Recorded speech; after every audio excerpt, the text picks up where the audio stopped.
အဲ့ဒီတော့ကလေလံပွဲမတိုင်ခင်မောင်လေးမင်းဘာမှမပြောချင်ဘူးလားစုံရီကထမေးတယ်မရှိပါဘူးလူယွမ်ကအပြင်ပန်းမှာတည်ငြိမ်နေပေမဲ့အတွင်းစိတ်ထဲမှာတော့အနေငယ်အံ့ဩနေတယ်သူကြောင့်တက်တုံကဒီလေလံပွဲတွေရဲ့ဝန်ဆောင်ခကိုတည်တယ်သူတို့ကပုံမှန်အဖြစ်တစ်ဆက်ယူတယ်ဒါပေမဲ့အခုသူကသူ့ညပဲယူတယ်လူယွမ်ကဖြစ်နိုင်ခြေတစ်ခုပဲစဉ်းစားမိတယ်အဲ့ဒါကတော့သူတို့နောက်ပိုင်းမှာလည်းပူပေါင်းဆောင်ရွက်မှုတွေရှိအောင်မယ်ဆိုတာကိုသိလို့အထူးလျှော့ပေးတာပဲမောင်လေးဆိုမောင်လေးလူယွမ်အတွက်ဖက်ကတစ်ခုလုပ်ပေးလိုက်ပါမောင်လေးလူယွမ်3 ရက်ကြာပြီးရင်လေလံပွဲကိုလာဖို့အဆင်ပြေအောင်လုပ်ပြီးတော့မောင်လေးလူရွယ်ရဲ့တခြားပစ္စည်းတွေကိုလည်းရှင်းပေးလိုက်ပါစုံကြီးကပြောလိုက်တယ်ဟုတ်ကဲ့ပါဆရာဆုံးကဝန်ထမ်းမလေးကလေးလေးစားစားအမိန့်နာခံလိုက်တယ်စုံကြီးကတော့ဒန္တာရီလာပစ္စည်း3 ခုကိုယူပြီးထွက်သွားတယ်ဝန်ထမ်းမလေးကလူရွယ်အတွက်ချက်ချင်းရှင်းပေးလိုက်တယ်အားလုံးပေါင်းမှ9000ပဲရှိတယ်ပြီးတော့သူကလူယွမ်အတွက်လက်ကတ်ကိုလုပ်ပေးပြီးလူယွမ်ကိုပေးလိုက်တယ်လူယွမ်ကလက်ကတ်ကိုယူလိုက်တော့အပေါ်မှာနံပါတ်82ကိုတွေးလိုက်ရတယ်ဒါကတီကျူချန်မျိုးကောင်းကင်ခီးသွားကုန်တဲ့အတင်းကလက်ကတ်82ခုပဲထုတ်ပေးထားတယ်ဆိုတာကိုဆိုလိုတယ်လူယွမ်ကပတ်စံနဲ့လက်ကတ်ကိုယူပြီးဒီနေရာကနေထွက်သွားတယ်မြို့တကားစီကိုတိုက်ရိုက်တက္ကစီစီးပြီးဆက်ပြီးလေ့ကျင့်ဖို့သွားတယ်ဒီတစ်ခါသူသွားတာကအမှတ်7ဘလူးစခန်း area ဘာလို့လဲဆိုတော့အဲ့ဒီမှာသူ့အတွက်အဆင်ပြေတဲ့နေရာတော့ရှိလို့ပဲဒီနေ့လမ်းမှာရင်းနှီးတဲ့လူတယောက်မှမတွေ့ခဲ့ဘူးဘလူးစခန်း area ကိုရောက်တော့နေ့လယ်စာစားချိန်ဖြစ်နေပြီလူယွမ်ကလူအများကြီးတန်းစီနေတဲ့ဘလူးစခန်းတစ်ခုစီကိုတိုက်ရိုက်လျှောက်သွားတယ်။ကျောင်းတက်တုံးကဒီဘလူးစခန်းတွေရဲ့ဒီနေရာနဲ့ဝိသေသလက္ခဏာတွေကိုသူသိခဲ့တယ်။ဒီဘလူးစခန်းကအဆင့်30ကနေ20အထိဘလူးစခန်းဖြစ်ပြီး boss လည်းရှိတယ်။ဒါပေမဲ့ boss ကဂျပန်ဖြစ်ပြီးတွေ့နိုင်မတွေ့နိုင်ဆိုတာကကံပေါ်မှာမူတည်တယ်။လူယွမ်ကမနေ့ကတည်းက boss နဲ့တာမန်ဘလူးတွေရဲ့ကွာခြားချက်ကိုခန်းစားမိခဲ့တယ်။အတွေ့အကြုံကွာခြားချက်ကတကယ်ကိုများတယ်။အဆင့်ညံ့တက်ချင်ရင်boss တွေကိုလိုက်တက်တာအကောင်းဆုံးပဲတစ်ချောင်းမျိုးကဘလူးစခန်းကတယောက်တည်းတစ်ချိန်ပဲရှင်းလင်းနိုင်တာကြောင့်ရှင်းလင်းပြီးသားလူတွေကထပ်ပြီးရှင်းလင်းလို့မရဘူးမဟုတ်ရင်လူယွမ်ကနေတိုင်းအဲ့ဒီဘလူးစခန်းကိုတွားရှင်းမှာပဲလူယွမ်တန်းစီနေတော့မှာပဲသူ့နောက်ကိုလူတယောက်လိုက်လာတယ်မိန်းကလေးတယောက်အသက်ကိုကြည့်ရတာကြောင်းပြီးတာမကြသေးဘူးထင်တယ်သူ့ရဲ့အဆင့်က30တကူလုံးကလူညံ့တိမ်မွေးပြီးအိမ်မှာအချစ်ခံရတဲ့ရွှေညက်လေးလိုပဲတကယ်ပဲတူလာတာနဲ့သူ့နောက်ကိုအမျိုးသားတဦးနဲ့အမျှဘိုးသမီးတဦးလိုက်လာတယ်ဒီနှစ်ယောက်လုံးကအဆင့်20ဒီဘလူးစခန်းကိုဝင်လို့ရတဲ့လူတွေပဲလူယွမ်ကချက်ချင်းနားလည်သွားတယ်ဒါကပတထေးသမီးလေးကဒီနေရာကိုလေ့ကျင့်ဖို့လာတာလည်းမသိဘူးအခြေအနေကိုနားလည်ပြီးနောက်လူယွမ်ကဒါတွေကိုဂရုမစိုက်တော့ဘူးသူဆက်ပြီးတိတ်တိတ်လေးတန်းစီနေတဲ့အကြာကြီးဆောင်ပြီးနောက်သူရှိကလူတွေနောက်ဆုံးတော့ဝင်သွားကြတယ်သူရှိကိုတက်ဖို့ပြင်ဆင်နေတော့မှပဲသူနောက်ကလူကသူ့ကိုလှမ်းခေါ်လိုက်တယ်ဒီចောင်းသားမင်းတယောက်ထဲလာတစ်ဖက်လူကသူ့တက်နဲ့ကိုယ့်အသက်တူတူလောက်ရှိတယ်လို့ထင်တာကြောင့်သူလဲចောင်းပြီးကစចောင်းသားတယောက်လို့ထင်နေတာဘာပြဿနာရှိလို့လဲလူယွမ်ကလှည့်ပြီးမေးလိုက်တယ်သူကခေါင်းကိုဆက်တိုက်ခါရမ်းပြီးပြဿနာမရှိပါဘူးဒါပေမဲ့ကျမကမင်းကိုကျမတို့အဖွဲ့ထဲကိုဖိတ်ခေါ်ခြင်းနဲ့ចောင်းသားမင်းသဘောတူမလားလူယွမ်ကသူ့နောက်ကလူနှစ်ယောက်ကိုတစ်ချက်ကြည့်ပြီးဘာလို့လဲလို့ပြောလိုက်တယ်လူယွမ်ကဒီကဘာမှာဘာအကူအညီမှမလိုအပ်တဲ့လူကိုကူညီပေးမဲ့လူကောင်းကြီးတွေရှိတယ်လို့မထင်ဘူးမင်းငါတို့နဲ့ပူပေါင်းရင်၄ယောက်ဝင်တာက boss နဲ့တွေ့ဖို့အခွင့်အရေးကိုတိုးစေတယ်အစကငါတို့က၄ယောက်ပဲဒါပေမဲ့နောက်တယောက်ကရုတ်တရက်ကိစ္စရှိလို့မလာနိုင်တော့ဘူးမင်းကတယောက်တည်းဆိုတော့ငါတို့နဲ့အတူတူလိုက်မလားသူကရှင်းပြတယ်ဒီလိုအကြောင်းပြချက်ကြောင့်လားဒါပေမဲ့မင်းငါကိုဘာအလုပ်ကင်လဲလို့မမေးဘူးလားလူယွမ်ကစိတ်ဝင်စားမေးလိုက်တယ်သူတို့ဖြေရှင်းပေးလိုက်မယ်မင်းငါနဲ့ဝင်ပြီးအလကားနိုင်ရရုံပဲသူကပြုံးလေးပြောလိုက်တယ်သူပြုံးလိုက်တော့နုညံ့တဲ့ကိတ်မုတ်လေးလိုချစ်စရာကောင်းတယ်ဒီအချိန်မှာလူတစ်ယောက်ကလူယွမ်ကိုပြောလိုက်တယ်တခင်မပြောတာမှန်တယ်၄ယောက်ဝင်ရင်ဒီဘလူးစခန်းမှာ boss နဲ့တွေ့ဖို့60အခွင့်အရေးရှိတယ်မင်းကြောင့်တက်တုံးကတိတိနေတယ်မင်းအဖွဲ့ထဲဝင်ပြီးရင်လည်းတိုက်ခိုက်เสียမလို့ဘူးအတွေ့အကြုံကပုံမှန်ခွဲဝေပေးမယ်ဒါပေမဲ့ boss ရဲ့ပစ္စည်းတွေကတော့ငါတို့အတွက်ပဲဝင်လို့ရတယ်ဒါပေမဲ့ခေါင်းဆောင်နေရာကိုငါ့ကိုလွှဲပေးရမယ်လူယွမ်ကပြောလိုက်တယ်ခေါင်းဆောင်က90အတွေ့အကြုံကိုရနိုင်တဲ့ကြံတဲ့လူတွေကကြံတဲ့တဝက်ကိုခွဲဝေယူရမယ်လူယွမ်ကသဘောတူဖို့ဆန္ဒရှိတာကဒီဘလူးစခန်းကတယောက်တည်း2ယောက်တွဲအဖွဲ့လိုက်ဝင်တာကတီးခြားစီရှင်းလင်းတာကြောင့်ပဲအဖွဲ့လိုက် boss ကိုတက်ပြီးရင်တော့သူက2ယောက်တွဲဘလူးစခန်းမှာပေါ့တစ်ကိုရှာပြီးတက်ဖို့အခွင့်အရေးရှိသေးတယ်မောင်လေးမင်းနည်းနည်းလွန်သွားပြီမဟုတ်လားငါတခင်မကမင်းကိုစေတနာနဲ့ဖိတ်ခေါ်တာမင်းဒီလိုလုပ်တာမကောင်းဘူးအမျိုးသားကမကြည်မနှက်ပြောလိုက်တယ်တကယ်ပဲလူယွမ်ရဲ့စကားကနည်းနည်းလွန်နေတယ်တခြားလူတွေကစေတနာနဲ့ကူညီတာကိုသူကပို့ပြီးလိုချင်နေတယ်လူယွမ်ကတော့မဆောင်ပဲတိုက်ရိုက်ပြောလိုက်တယ်ကျွန်တော်ကောင်းဆောင်လုပ်တာကအမြဲတမ်းမကောင်းတာမဟုတ်ဘူးဒီနေရာရှင်းလင်းပြီးရင်သူ့ကို2ယောက်တွဲဘလူးစခန်းမှာဘလူးတွေလိုက်တက်ဖို့ခေါ်သွားနိုင်တယ်ဘလို့လဲဒီသဘောတူညီချက်ကိုလက်ခံမလားမင်းကငါတခင်မကို2ယောက်တွဲဘလူးစခန်းမှာဘလူးတွေလိုက်တက်ဖို့ခေါ်သွားမယ်ညီလေးမင်းကအစင်10နှစ်ပဲရှိသေးတယ်မင်းဒီဘလူးစခန်းကိုနောက်ပြောင်နေရလားအမျိုးသားကဒေါသတကြီးရေမောလိုက်တယ်သူဒီနေ့အိမ်ကနေထွက်လာတော့ကဘယင်ကိုမကြည့်မိဘူးလို့ထင်တယ်ဝမ်ဟူလို့ခေါ်တဲ့ဒီအမျိုးသားကိုသူ့တခင်မကတီတီငင်ငင်ပြောလိုက်တယ်ဒါကဘာနောက်ပြောင်လာလဲတခင်မကမဆောင်ပဲဆက်ရှင်းပြတယ်ကျမခေါင်းဆောင်နေရာကိုမင်းကိုလွှဲပေးနိုင်တယ်ဒါပေမဲ့မင်းဘလူးစခန်းထဲကိုဝင်သွားရင်မင်းရဲ့အရေးချင်းကိုပြသရမယ်မင်းကအဲ့ဒီဘလူးစခန်းကိုကျမကိုခေါ်သွားနိုင်တယ်ဆိုတာတက်တည်ပြရမယ်မင်းတက်တည်မပြနိုင်ရင်ဒီနေ့မင်းရသွားတဲ့အကျိုးအမြတ်တွေကိုကျမတို့ရှိမိသားစုကပြန်တောင်းတာလွယ်ပါတယ်တသက်နာမရှိဘူးလူယွမ်ကပျော်ပျော်ရွှင်ရွှင်သဘောတူလိုက်တယ်တစ်ချိန်တည်းမှာပဲသူ့စိတ်ထဲမှာရှိမိသားစုဆိုတာကိုစဉ်းစားမိတယ်ကောင်းကင်ခီးသွားကုန်တဲ့တင်းရဲ့တီထောင်သူကရှိထန်းရှင်းလို့ခေါ်တယ်ဆိုတာလူယွမ်မှတ်မိတယ်လူယွမ်ကလှည့်ကြည့်လိုက်တော့မလန့်မကန်မှသူ့ကိုစိုက်ကြည့်နေတဲ့အကြည့်တစ်ခုရှိနေတာကိုတွေ့လိုက်ရတယ်ဒီအကြည့်ကလူယွမ်ကိုသူ့ရဲ့ခမန်းချက်မှန်ကန်တယ်လို့ထင်စေတယ်ကျမနာမည်ရှိဖေးအားမင်းနာမည်ဘယ်လိုခေါ်လဲသူကဆက်စုစွာမေးလိုက်တယ်လူယွမ်ကတူတုတ်ပြောလိုက်တယ်ပြီးတော့သူတို့ဘလူးစခန်းဝင်ပေါက်ကိုရှောက်သွားတယ်မြူကိုတောင်အဆင့်20နဲ့ဝင်ရောက်ဖို့အကြံပြုထားတယ်တယောက်တည်းနှစ်ယောက်တွဲအဖွဲ့လိုက်လူယွမ်ကအဖွဲ့လိုက်မုတ်ကိုရွေးချယ်လိုက်တယ်ပြီးတော့မျက်နှာပြင်တစ်ခုပေါ်လာတဲ့ခေါင်းဆောင်လူယွမ်အဆင့်10နဲ့အဆင့်အစီရင်ခံစာဆရာလူယွမ်ကတစ်ချက်နှိပ်လိုက်တော့အနီးနားကလူတွေပေါ်လာတယ်လူယွမ်ကရှီဖေးအားကိုအရင်ဖိတ်ခေါ်လိုက်တဲ့ခေါင်းဆောင်လူယွမ်အဆင့်10နဲ့အဆင့်အစီရင်ခံစာဆရာအဖွဲ့ဝင်ရှီဖေးအားအဆင့်10စအဆင့်နက်ဆရာအစီရင်ခံစာဆရာလူယွမ်ရဲ့အလုပ်ကိုင်ကိုမြင်တော့ ရှီဖေးအားရဲ့မျက်နှာကတောင့်တင်းသွားတယ်ဒါပေမဲ့သူကဘာမှပြန်မပြောဘူးဘာပဲဖြစ်ဖြစ်ဝင်သွားပြီးရင်သူကောင်းကောင်းမလုပ်နိုင်ရင်သူဆုံးရှုံးရတာတွေကိုပြန်တောင်းလို့ရတယ်ပြီးတော့သူကဝမ်ဟူနဲ့နောက်တစ်ယောက်ကိုခေါ်သွင်းလိုက်တဲ့အဖွဲ့ဝင်ဝမ်ဟူအဆင့်20အဆင့်တရားကြီးသမားအဖွဲ့ဝင်ကျန်းရွေအဆင့်20အဆင့်တနက်သမားသူတို့နှစ်ယောက်ဝင်လာတာနဲ့လူရွံရဲ့အခြေအနေမမှန်တာကိုတွေ့လိုက်ရတယ်ဒါပေမဲ့သူတို့ဘာမှမပြောခင်မှာပဲလူရွံကဘီလူစခန်းထဲကိုဝင်ဖို့အတည်ပြုလိုက်ပြီးမျက်စိတမိတ်တွင်းမှာလူ၄ယောက်မြူကိုတောင်အောက်ကိုရောက်လာတယ်ဒီမြူကိုတောင်မှာဝင်ပလွေတွေပြည့်နေတယ်နောက်ဆုံး boss ကတော့ကြားကြီးတစ်ကောင်ပဲဒါပေမဲ့အဲ့ဒီကြားကဒီမြူကိုတောင်မှာလှည့်လည်နေတာကြောင့်ရှာရတာမလွယ်ဘူးဒီဘီလူစခန်းထဲကိုဝင်လာတဲ့အဖွဲ့တိုင်းကိုတောင်တစ်ခုအောက်မှာခွဲဝေပေးထားတဲ့လှုပ်ရှားနိုင်တဲ့ area ကလည်းဒီတောင်မဲကြားကြီးကဒီတောင်ပေါ်မှာရှိနေရင်တက်နိုင်နေမရှိရင်တော့တောင်ပေါ်ကဝန်ပုလွေတွေကိုတက်ပြီးထွက်သွားရုံပဲပတ်ဝန်းကျင်မှာလည်းတောင်တွေကြီးပဲစက်တိုက်တရှိနေတဲ့တောင်တန်းတွေကပကြီးကားတစ်ချက်လိုပဲဒီစက်တိုက်တရှိနေတဲ့တောင်တန်းတွေကိုကြည့်ပြီးလူယွန်ကစိတ်ထဲမှာစဉ်းစားမိတယ်မြို့ကိုတောင်ဘီလူစခန်းထဲကိုတစ်ချိန်နဲ့ဝင်လာတဲ့၄ယောက်တွဲအဖွဲ့တွေအများကြီးရှိမှာပဲအဖွဲ့တိုင်းမှာ boss နဲ့တွေ့ဖို့ကိုဆက်အခွင့်အရေးရှိတယ်ဆိုတာကဒီနေရာမှာ boss တကောင်ထက်ပိုရှိတယ်ဆိုတာကိုပြသနေတဲ့လူယွန်ဒီအကြောင်းတွေကိုစဉ်းစားနေတော့မှပဲဝမ်ဟူကအရင်စတင်လိုက်တယ်လူယွန်မဟုတ်လားမင်းရဲ့လေတံကအရင်ကြည့်တာပဲမင်းကဘာအလုပ်ကင်စွမ်းထက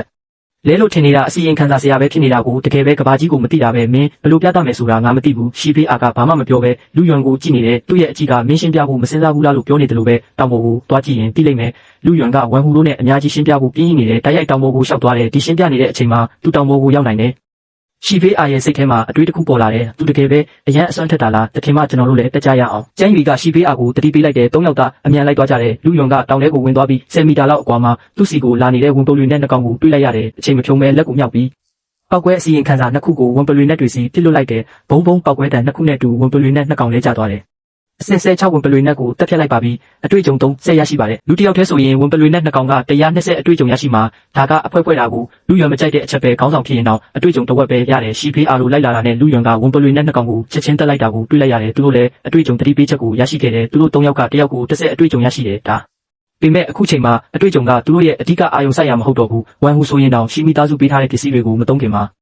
အစင်6ဝန်ပလွေနဲ့2ကောင်ကိုချက်ချင်းတက်နိုင်တယ်လို့မပြောရဲဘူးရှီဖေးအာကတော့မဖုံးကွယ်ပဲမင်းခုနကဘာအစီရင်ခံစာသုံးလိုက်တာလဲအစီရင်ခံစာဆရာတွေကအစီရင်ခံစာသုံးဖို့စာရွက်ဆွဲပြီးမော်စာရွတ်ရတာမဟုတ်ဘူးလားလို့မေးလိုက်တယ်ဒါကကျွန်တော်ကြိုတင်ပြင်ဆင်ထားတာလူယွန်ကပြောလိုက်တယ်ကြိုတင်ပြင်ဆင်ထားတာကအစွမ်းမပြတ်ဘူးလားကျွန်တော်သိတဲ့လောက်တော့အစီရင်ခံစာဆရာတွေကြိုတင်ပြင်ဆင်ထားတဲ့အစီရင်ခံစာတွေကနိုင်ရင်ငယ်အတွင်းအစွမ်းပြတ်သွားတယ်ပြန်ယူကအခုချိန်မှာဝင်ရောက်ဖြည့်ရှင်းပေးလိုက်တယ်လူယွန်ကျွန်တော်တို့မင်းကိုတန်တရားဝင်တာမဟုတ်ပါဘူးဒါပေမဲ့မင်းကနောက်ပိုင်းမှာတခင်မကိုနှစ်ယောက်တည်းဘလူးစခန်းမှာဘီလူးတွေလိုက်တက်ဖို့ခေါ်သွားမယ်လို့ပြောတယ်ခုနကလိုအစီရင်ခံစာဘယ်လောက်များများရှိလဲဆိုတာသိချင်တယ်ကျန်းယူကသူသိချင်တာကိုမေးလိုက်ပြီးစကားလမ်းကြောင်းကိုပြောင်းလိုက်တယ်ဝမ်ဟူဆက်ပြီးရှက်ရွနေတာကိုရှောင်ရှားဖို့မျိုးကိုတောင်အများကြီးကိုဖောက်ခွဲပစ်ဖို့လုံလောက်တယ်ဒါလုံလောက်တယ်လို့ထင်လားလူယွန်ကပြန်မေးလိုက်တယ်လုံလောက်ပါတယ်ဒါပေမဲ့ကျွန်တော်တို့နောက်ပိုင်းမှာမင်းရဲ့အစီရင်ခံစာက boss ကိုတကယ်တက်နိုင်မလားဆိုတာကြည့်ရအောင်မယ်ကျန်းယူကပြောလိုက်တယ်ဒါကတဘာဝပဲကျွန်တော်အရင်ကပြောခဲ့ဘူးတယ်ကျွန်တော်မင်းတို့ကိုတက်တည်ပြမယ်ဒါကကျွန်တော်တက်တည်ပြခြင်းနဲ့အစိပ်ပိုင်းတစ်ခုပဲလူယွန်ကဒါကိုနားလဲတယ်ဘာလို့လဲဆိုတော့သူက boss ကိုအလွယ်တကူမတက်နိုင်ရင်ဝမ်ဟူနဲ့ကျန်းယူတို့ကရှီဖေးအာကိုသူ့နောက်ကိုနှစ်ယောက်တည်းဘလူးစခန်းထဲကိုဝင်ခိုင်းတာကသူ့ကိုမီးရင်းထဲကိုတွန်းပို့တာနဲ့အတူတူပဲကောင်းပြီဒီတစ်ခါဘီလူးတွေကိုတက်လို့ရတဲ့ပစ္စည်းတွေကလည်းမင်းအတွက်ပဲကျန်းယူကပြောလိုက်တယ်သူတို့ကလူယွန်ကိုစမ်းသက်ချင်တာကြောင့်လူယွန်တက်လို့ရတဲ့ပစ္စည်းတွေကိုခွဲဝေယူလို့မရဘူးအင်းလူယွန်ကခေါင်းညှိလိုက်တယ်ပြီးတော့တောင်ပေါ်ကိုရှောက်သွားတဲ့မြူကိုတောင်ဘရင်ဝမ်ဟူနဲ့ကျန်းယူတို့ကသူတို့လည်းအလက်ကားရတာပဲလို့မထင်ထားဘူးသူတို့၃ယောက်ကလူယွန်နောက်ကိုလိုက်သွားရုံပဲလမ်းတစ်လျှောက်လုံးကဘီလူးတွေဝန်းပလွေတွေဟာလူယွန်ရဲ့ပောက်ကွဲအစီရင်ခံစာအောက်မှာပြားမှုတွေဖြစ်သွားတယ်အစပိုင်းမှာအဆင့်6နောက်ပိုင်းမှာအဆင့်9အဆင့်10ဘီလူးတွေတောင်လယ်ပိုင်းထိတက်ပြီးတော့ရုတ်တရက်ကြားဟင်းတန်တစ်ခုထွက်ပေါ်လာတယ်ဟင်းကြားဟင်းတန်ကတောင်တန်းတွေကိုတုံခါစေတယ်ပြီးတော့လေပြင်းတစ်ခုတိုက်ခတ်လာတယ်လေပြင်းကတောင်ပေါ်ကတစ်ပင်အများပြားကိုလဲကျစေတဲ့မျက်စိတမိတ်တွင်းမှာကြားကြီးတကောင်လူရွံတို့ရှိမှပိတ်ရက်နေတဲ့ဒီကြားကြီးကတာမန်ကြားတွေထက်နှစ်ဆပိုကြီးတဲ့တာရဲဘရင်ရဲ့အရှိန်ဝါကလူတွေကိုအသက်ရှူချက်စေတယ်လူယွန်ကလက်ကိုရှေ့ကိုညှို့လိုက်တယ်အစီရင်ခံစာတွေအများကြီးကြားကြီးစီကိုပြန်နှမ်းသွားတယ်အဆင့်20 boss ကိုရင်ဆိုင်ဖို့လူယွန်ကပေါ်စားလို့မရဘူးအစီရင်ခံစာထောင်ချီပြစ်လွတ်လိုက်တယ်ပြီးတော့သူကပောက်ကွဲလို့တိုးတိုးလေးရွတ်ဆိုလိုက်တာနဲ့ကြီးမားတဲ့ပောက်ကွဲတန်ကြီးထွက်ပေါ်လာတယ်ဒီကြားကြီး boss ကတွေးတန်ရဲရဲနဲ့ပောက်ကွဲသွားပြီးအော်ဟစ်နေတယ်သူဒေါသတကြီးလူယွန်ဘက်ကိုပြေးဝင်လာတယ်ဒါပေမဲ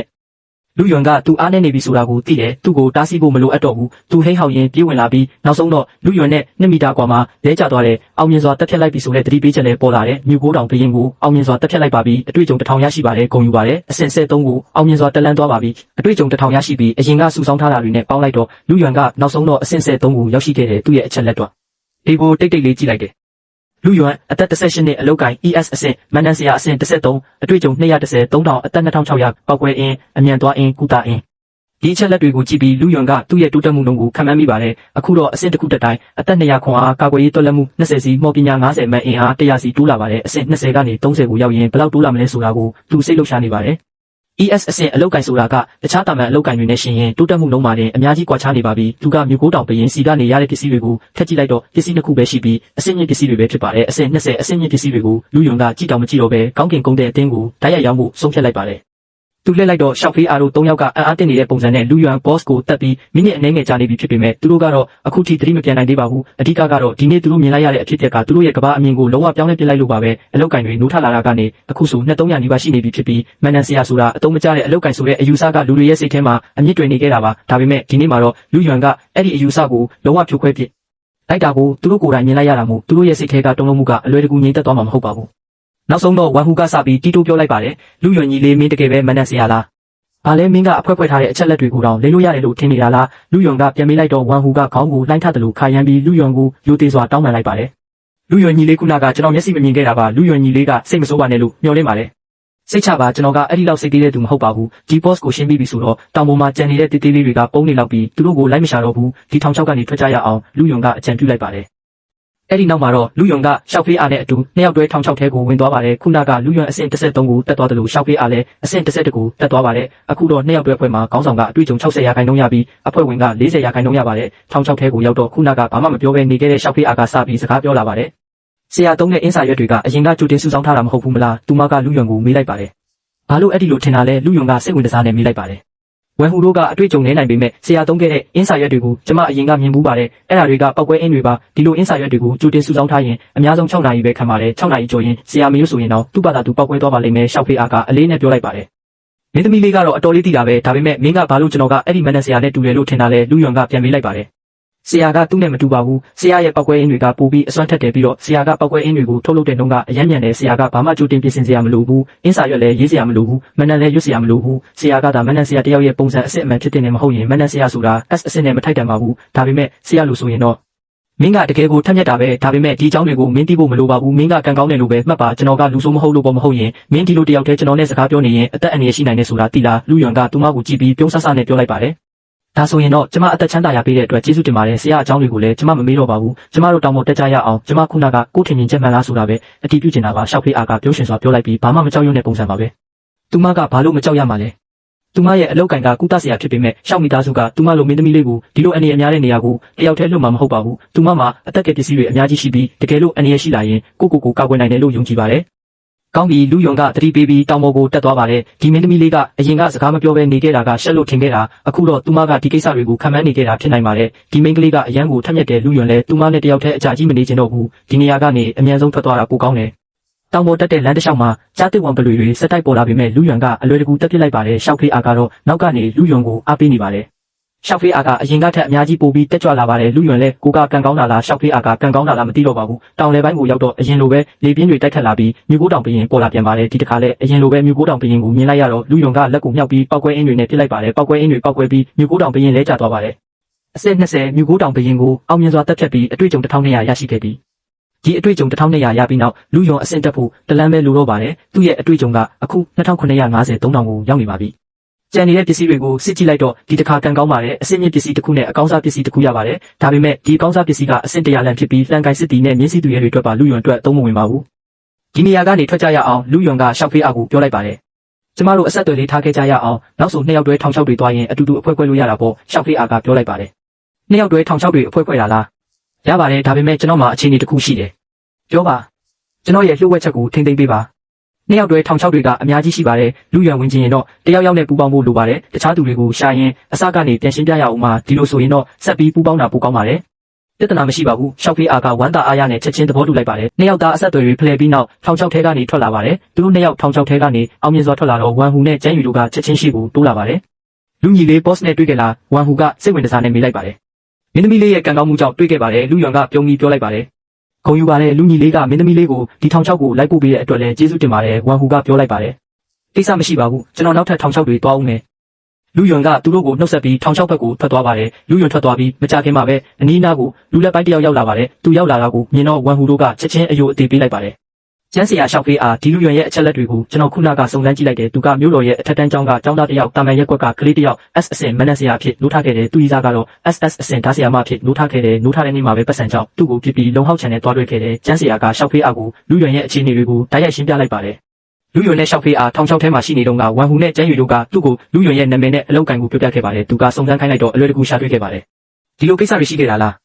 းဒါဆိုရင်တော့သူ့ရဲ့ရီးစားဟောင်းကမျက်စိမကောင်းဘူးပဲရှောက်ဖေးအားကမထီမဲ့မြင်ပြောလိုက်ပါတယ်ဒီလိုစိတ်သက်မကောင်းတဲ့မိန်းကလေးမျိုးကိုသူမကအမျိုးသမီးချင်းဖြစ်ပေမဲ့မနစ်သက်ပါဘူး တကယ်ပဲမျက်စိမကောင်းတာပဲနောက်ပြီးလူယွန်ကကျွန်တော်တို့ကောင်းကင်ကုန်တဲ့အတင်းကိုပစ္စည်းတွေလာရောက်သေးတယ်အခုလက်ရှိကြော်ညာနေတဲ့အဆင့်မြင့်ပစ္စည်း၃ခုကိုကြည့်ပြီးသူ့နောက်မှာထူးချွန်သူတယောက်ရှိတယ်လို့ထင်ကြေးပေးကြတယ်ကျန်းဆရာကနောက်ထပ်ဖြစ်ဆွပြောလိုက်တယ်နောက်မှာထူးချွန်သူတယောက်ရှိတယ်ဆိုပါတော့ဒါဆိုရင်မနက်ဆရာရဲ့အခက်အခဲတွေကိုဖြေရှင်းပေးနိုင်မယ့်နည်းလမ်းကိုရှာတွေ့တဲ့မနက်ဆရာတယောက်များလားရှောက်ဖေးအားကတီးတိုးပြောလိုက်တယ်လူယွန်ကမြူကိုတောင်ထဲကိုတယောက်ထဲဝင်သွားပြီးတောင်ထိပ်ထိတက်သွားခဲ့ပေမဲ့ boss ကိုမတွေ့ခဲ့ရဘူးနောက်ဆုံးတော့မြူကိုတောင်ကနေထွက်လာခဲ့ရတယ်သူပြန်ထွက်လာတဲ့အချိန်မှာညနေဆောင်နေပြီဖြစ်လို့အိမ်ကိုပဲအရင်ပြန်ခဲ့ရတယ်ဒီနေ့တော့အဆင့်14မှာပဲရပ်တန့်ခဲ့ရတယ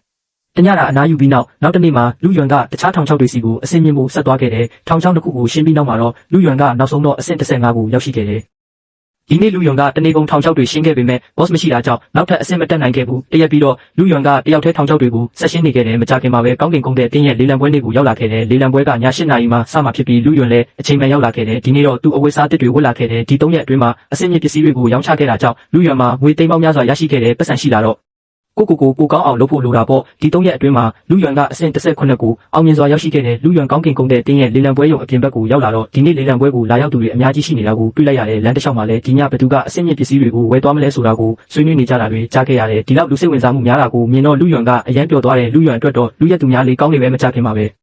ဲလူယွန်ကအဓိကတကားဝါကိုရောက်လာခဲ့တယ်ဒီနေရာကိုရောက်တာနဲ့လူယွန်ကမျက်စိနောက်ဆရာလူနှစ်ယောက်ကိုတွေ့လိုက်ရတယ်ဒီလူနှစ်ယောက်ကတခြားသူတွေမဟုတ်ပဲလုံဟောက်ချန်နဲ့လူရွှွှွှလို့ပဲဖြစ်တယ်လူယွန်ကသူတို့နှစ်ယောက်ရဲ့အဆင့်တွေကိုလည်းမြင်လိုက်ရတယ်လုံဟောက်ချန်အဆင့်10လူရွှွှွှအဆင့်10ဒါကတကယ်ကိုမြန်တဲ့နှုံပဲဒါပေမဲ့ဒီနှုံနဲ့ဆိုရင်တော့တစ်လအတွင်းအဆင့်30ကိုရောက်ဖို့မဖြစ်နိုင်ဘူးဘာလို့လဲဆိုတော့နောက်ပိုင်းအဆင့်တွေတက်ဖို့ကပိုပြီးနှိကွေးလာလို့ပဲဒီလူနှစ်ယောက်ကအခုပဲဝင်ဖို့ပြင်နေတော့လူရွှွှွှကလူယွန်ကိုတွေ့လိုက်ရတယ်သူမကလုံဟောက်ချန်ကိုမြင်သာစွာထိုးလိုက်တော့လုံဟောက်ချန်ကချက်ချင်းလူယွန်ဘက်ကိုလှည့်ကြည့်လိုက်တယ်သူ့မျက်နှာမှာတောက်ပတဲ့အပြုံးတစ်ခုပေါ်လာတယ်သူကလူယွန်ဘက်ကိုရှောက်လာခဲ့တယ်မသိတဲ့သူတွေကတော့သူတို့ကလူယွန်မင်းလမ်းမလာတာလားဒီကိုဘာလာလောက်တာလဲမင်းလေလံပွဲတဲ့ကိုတခုခုဝယ်ဖို့လာတာတော့မဟုတ်ပါဘူးနော်သူကလောင်ပြောင်းတဲ့လေတန်းနဲ့ပြောလိုက်တယ်ဘာလဲလုံတခင်လေးကဒီမှာတကားဆောင်ဖြစ်အချိန်ပိုင်းအလုပ်လုပ်နေတာလားဒါဆိုရင်လမ်းဖြတ်သွားတဲ့သူတိုင်းကိုမင်းညံ့ရမှာလားလူယွန်ကပြန်လောင်ပြောင်းလိုက်တယ်လူယွန်ဟောက်ချန်ကမင်းအတွက်စေတနာနဲ့ပြောတာပါလေလံပွဲတဲ့ကိုဝင်ဖို့ဆိုရင်ငွေသားတစ်တန်းကိုအာမခံဖြစ်ထားရတယ်မင်းသာထဲရောက်ပြီးအတားခံရရင်မျက်နှာပြက်ရလိမ့်မယ်ယူရွှွှွကစေတနာနဲ့တတိပေးလိုက်တယ်ဒါပေမဲ့သူမရဲ့စေတနာပါတဲ့အတန်ကအရန်ကျယ်လောင်တာကြောင့်ပတ်ဝန်းကျင်ကလူတွေအားလုံးကြားသွားကြတယ်လူတွေကလည်းစိတ်ဝင်စားနဲ့ကြည်လာကြတယ်လူအများစုကလုံဟောက်ချန်ကိုသိကြတယ်ဒါအပြင်သူတို့ခုနကစကားပြောဆိုမှုတွေကြောင့်လူယွန်ကကျွန်တော်ဒါတကယ်မျက်နှာပြရမယ်ဆိုရင်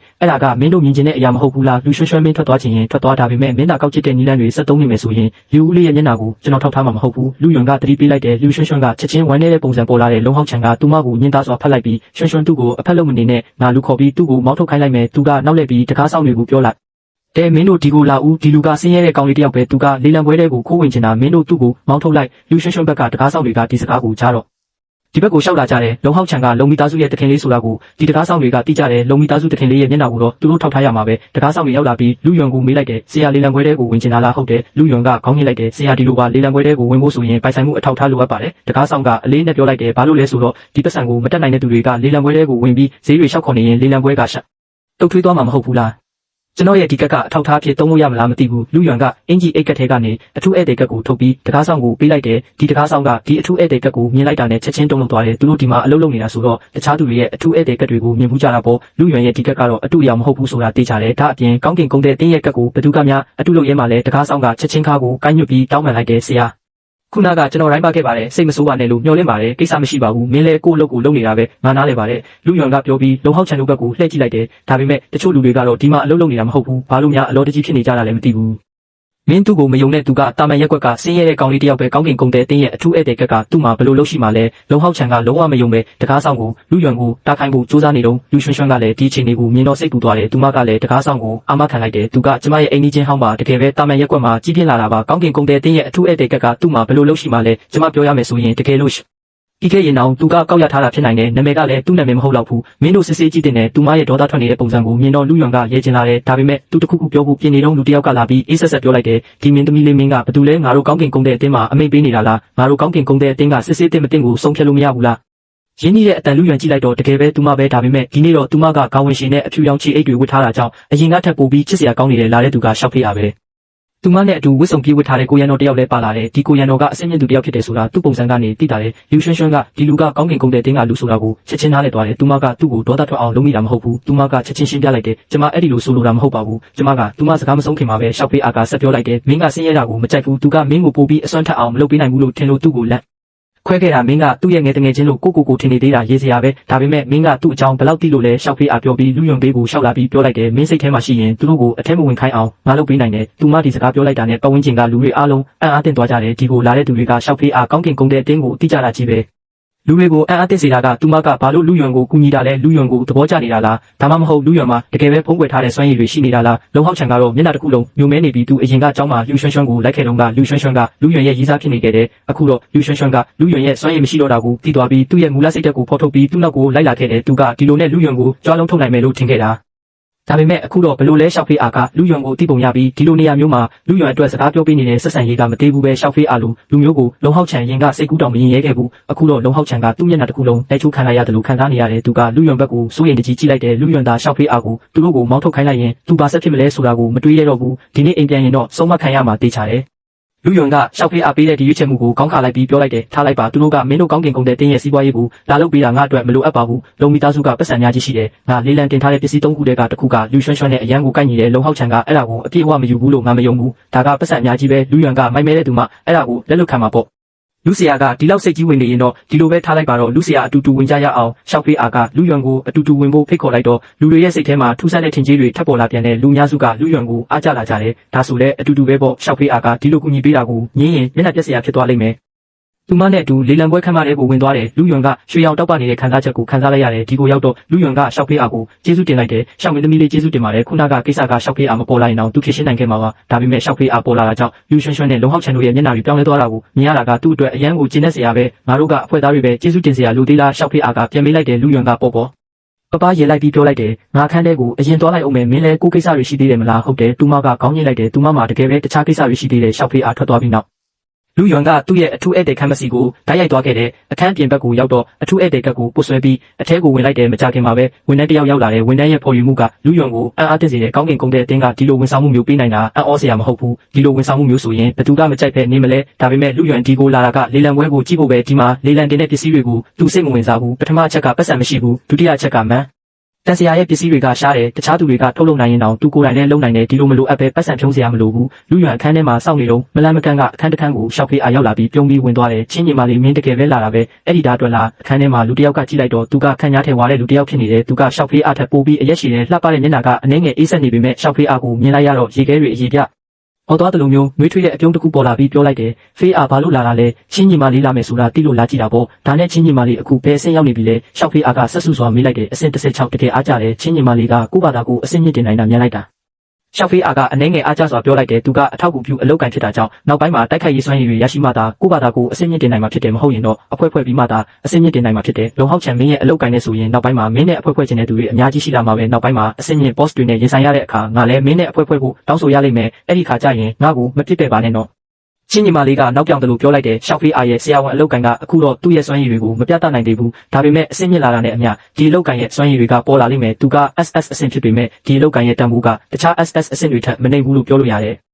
ဘလို့လုပ်ဖြစ်နိုင်မှာလဲချင်းညီမလေးအဖွဲခြင်းတဲ့အချိန်တိုင်းကျွန်တော်အဆင်သင့်ပါပဲကျွန်တော်အဆင်ကလိုက်မိနေတရွေ့ပေါ်ရှောက်ဖေးအားကချစ်စက်ပွဲပြောလိုက်တယ်လေလံပွဲစားတော့မယ်ထင်တယ်ဖေးအားဒီနေ့ဓာတ်ကိုဘယ်နှစ်ယောက်လူကြမယ်လို့ထင်လဲချင်းညီမလေးကမေးလိုက်တယ်ချင်းညီမလေးဒါပါစက်ဖွင့်လိုက်ရင်ဘယ်သူမှလူရဲမှာမဟုတ်ဘူးလို့ကျွန်တော်ယုံကြည်တယ်ဟဲမင်းပြောတာကငါ့ကိုလူဆိုးကြီးလို့ဖြစ်နေတာပဲငါဘယ်လိုလုပ်ရဲမှာလဲကျွန်တော်ပြောတာအမှန်တွေပါချင်းညီမလေးကဒီဓာတ်ကိုလိုချင်နေဆိုရင်တခင်လေးတွေအများကြီးကချင်းညီမလေးကိုအောင်မြင်အောင်လုပ်ပေးဖို့အပြေးလွှားလာကြမှာပါလူတိုင်းကလုံးမိသားစုကဝန်ကူလို့လူမျိုးတွေမဟုတ်ပါဘူး